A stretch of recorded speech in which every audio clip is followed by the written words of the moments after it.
nongeye kuguha ikaze nshuti mukunzi wa IGP. Uyu ni wa mwanya wa update. Igisirikare cya Repubulika Iharanira Demokarasi ya Kongo FARDC biravuga ko cyamaze gutegura operasiyo y'amezi 6 igamije guca umutwe wa FDLR isanzwe igifasha mu ntambara gihanganyemo n'umutwe wa M23.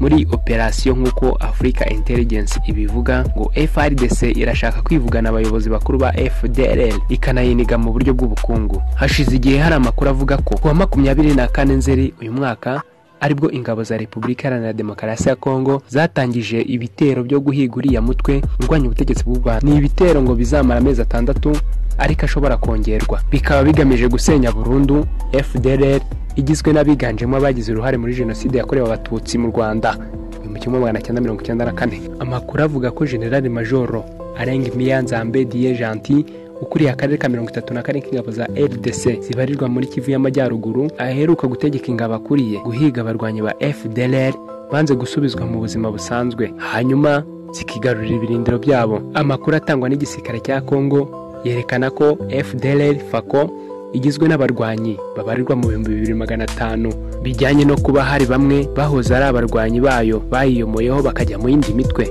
irimo RUD, Urunana na CNRD.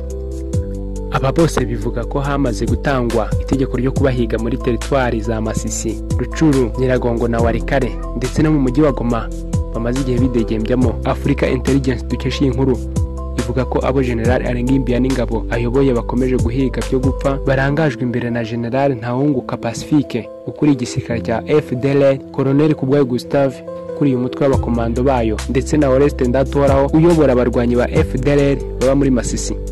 Abandi FARDC ikomeje kugira amajanja ni General Habimana Hamada ukuriye umutwe wa FLN cyo kimwe n'uwitwa Dani wo muri RUD, Urunana. Amakuru avuga ko igisirikare cya Kongo iyi operasiyo kiri kuyifashwamo n'ubutasi bw'Ubufaransa.